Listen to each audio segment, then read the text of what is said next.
Olá, eu sou a professora Cláudia Carvalho e nesse vídeo eu vou apresentar vários exercícios resolvidos sobre teste de hipótese para média. Espero que vocês curtam.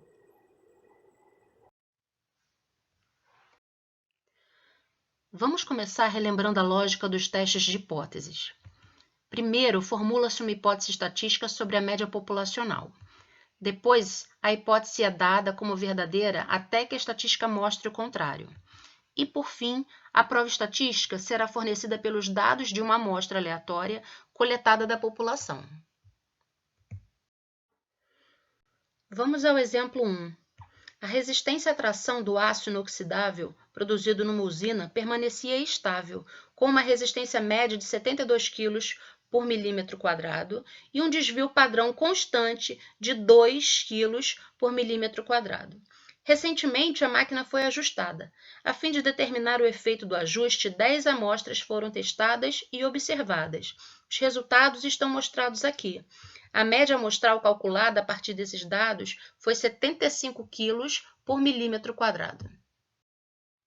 Presumindo que não houve alteração no desvio padrão após o ajuste, podemos concluir que o ajuste mudou a resistência à tração do aço. Adotando um nível de significância de 5%, vamos seguir o passo a passo descrito no vídeo teórico sobre teste de hipóteses. Passo 1. Definição da hipótese nula. H0 tem μ igual a 72 kg por milímetro quadrado. O passo 2 é a definição da hipótese alternativa. H1, então, recebe μ diferente de 72 kg por milímetro quadrado. Passo 3, definir nível de significância. Alfa igual a 5%, que vem do enunciado. Quarto passo é calcular a estatística do teste. Como conhecemos o desvio padrão populacional sigma, a estatística a ser usada é a Z. A média amostral x-bar é 75 kg por milímetro quadrado. Sigma é 2 kg por milímetro quadrado e o tamanho da amostra é 10. O valor de Z calculado deu 4,74. O quinto passo é o de tomada de decisão. Como H1 é μ diferente de μ0, o teste é bilateral. O critério de decisão é rejeitar H0 se o módulo do Z calculado a partir da amostra for maior do que o Z tabelado, ou seja, se o Z calculado a partir da amostra cair na área achurada. Como alfa igual a 5%, os valores de Z são obtidos da tabela normal padronizada, menos 1,96 e 1,96. Esses valores determinam a região crítica. Como o Z calculado é bem maior que o Z crítico, ou Z tabelado, observamos que o mesmo está localizado na região de rejeição. Outra forma de resolver a questão é através do cálculo de valores críticos. Como o teste é bilateral, temos dois valores críticos. Estou chamando de C1 e C2. C1 é calculado a partir do valor de Z menos 1,96 e C2 a partir de Z 1,96. Estando determinados os valores críticos iguais a 70,76 e 73,24, respectivamente, observamos onde recai a média amostral x-bar igual a 75, que é maior que 73,24. Logo, x-bar pertence à região de rejeição. Concluímos no passo 6 que H0 é rejeitada a um nível de significância de 5%. Ou seja, existe evidência estatística para concluir que a resistência à tração do aço mudou após o ajuste da máquina. Tá beleza até aqui, galera?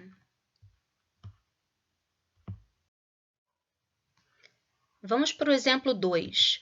Um processo deveria produzir bancadas com 0,85 metros de altura. O engenheiro desconfia que as bancadas que estão sendo produzidas são diferentes do especificado. Uma amostra, então, de 8 valores foi coletada e apresentou média de 0,87 metros. Sabendo que o desvio padrão é de 0,01 metros e usando um nível de significância de 5%, teste a hipótese do engenheiro estar correto.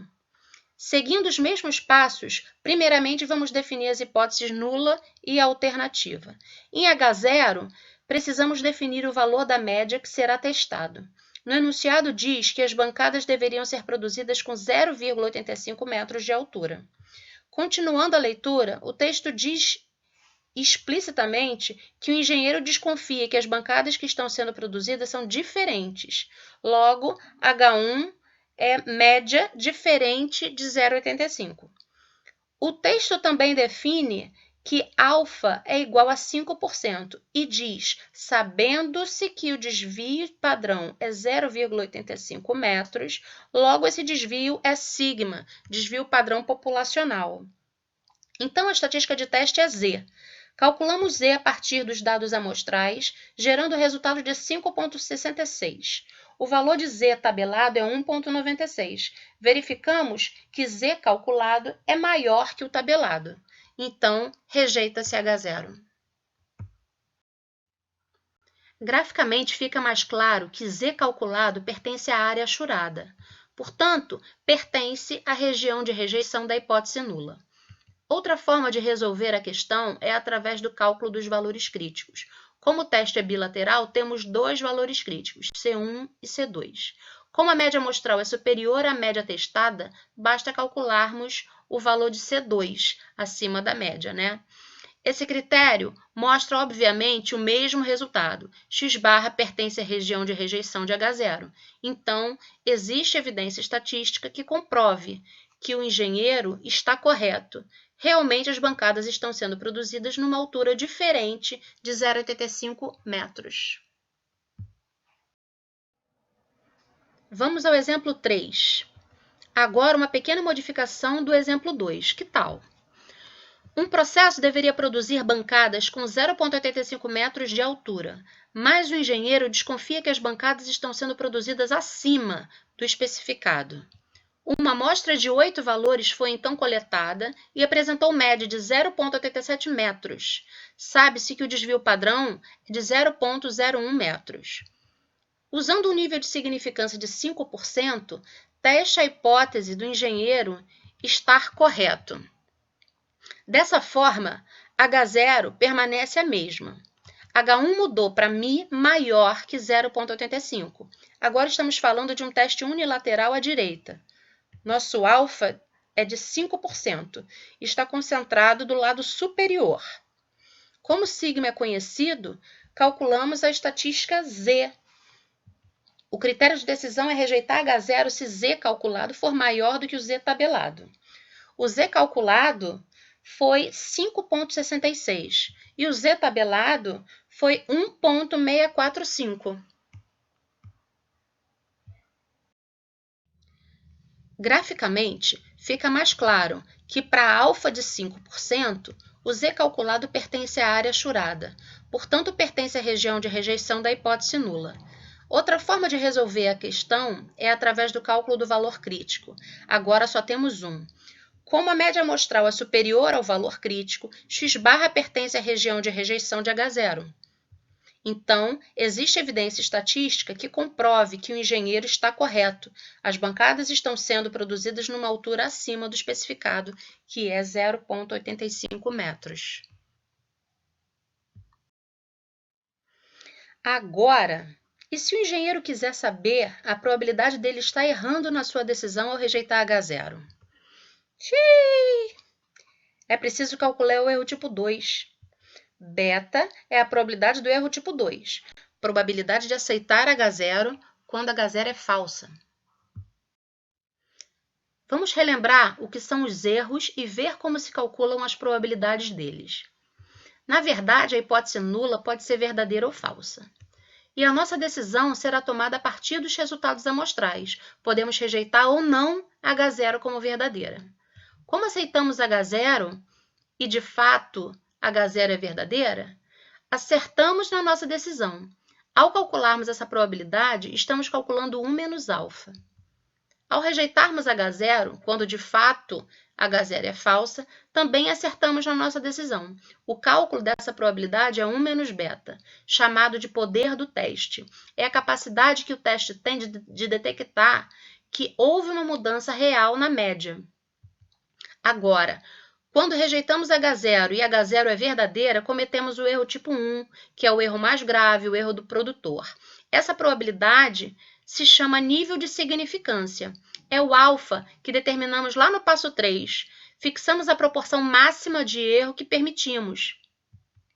E quando aceitamos H0 e ela é falsa, cometemos o erro tipo beta, erro tipo 2 ou erro do consumidor. Essa probabilidade deve ser menor possível. Agora, com a memória refrescada, vamos voltar ao exemplo. Beta igual à probabilidade do erro tipo 2, que é igual à probabilidade de aceitar H0 quando H0 é falsa. Já que H0 é falsa, para calcular a probabilidade é preciso supor um novo valor para a média. Chamaremos a nova média de μ1 e atribuiremos o valor de 0,86 metros. A distribuição vermelha é sob a suposição de H0, distribuição normal centrada na média μ igual a 0,85. A distribuição azul é sob suposição de H0 falsa. É a distribuição normal centrada na média μ igual a 0,86 metros. Definimos o valor crítico a partir da especificação de alfa. Então, beta é essa outra área achurada, localizada na área de não rejeição de H0, na distribuição onde H0 é falsa. Jesus, socorro! Isso é muito difícil. Não, galera, não é muito difícil. Presta atenção. Beta é a probabilidade da média amostral ser menor que o valor crítico quando a distribuição for azul e centrada em 0,86. Transformamos o valor de x barra no valor para z e olhamos na tabela normal padronizada o valor da probabilidade associada a esse ponto da escala z. O valor de beta é calculado em 11,7023%. Logo, existe 11,7% de chance da minha média ser falsa e eu não conseguir detectar. Exemplo 4. Num trecho de uma rodoviária estadual, quando é utilizado o radar, são verificadas em média 7 infrações diárias por excesso de velocidade. O chefe de polícia acredita que esse número pode ter aumentado. Para verificar isso, o radar foi mantido por 10 dias consecutivos, o que gerou os resultados apresentados. A um nível de significância de 5%, os dados trazem evidência de aumento nas infrações? Note que agora o desvio padrão populacional não é conhecido, portanto, ele deve ser estimado através dos dados da amostra. Então, esses dados foram calculados de x barra, média amostral, e o S, desvio padrão amostral.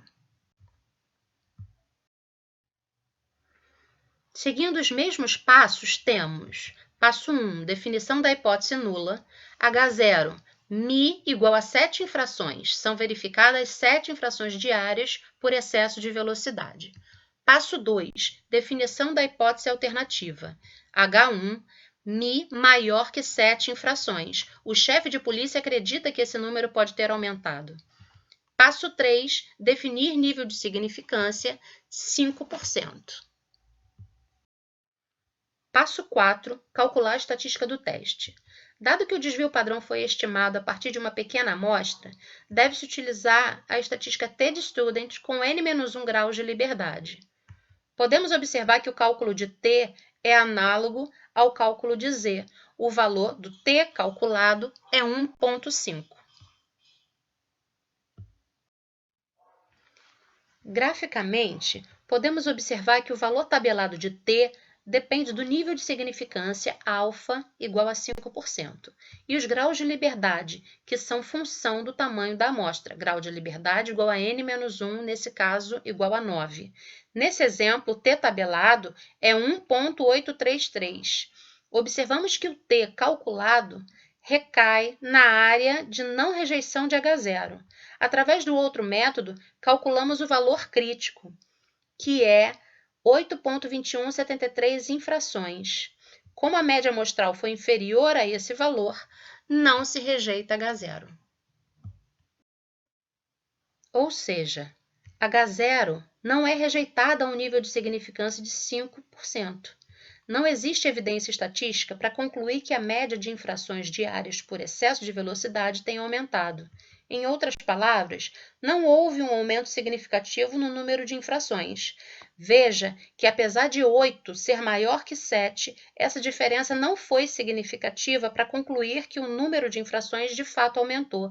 É como se não houvessem provas suficientes para condenar um réu.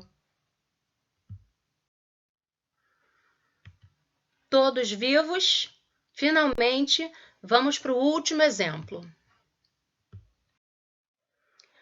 Um empresário fez algumas mudanças em seu processo para reduzir o tempo para atendimento de seus clientes na fila. Ele desconfia que o tempo médio de espera agora seja inferior a 20 minutos. Para testar essa hipótese, com alfa de 5%, ele entrevistou 20 pessoas e questionou quanto tempo demorou para serem atendidas. O resultado dessa pesquisa aparece na tela. O desvio populacional precisa ser estimado através da amostra novamente.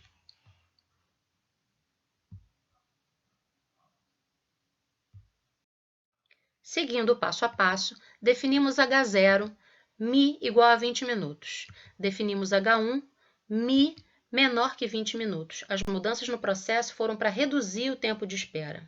Definimos o nível de significância, que é alfa de 5%, e calculamos a estatística do teste, t-student, a partir dos dados amostrais.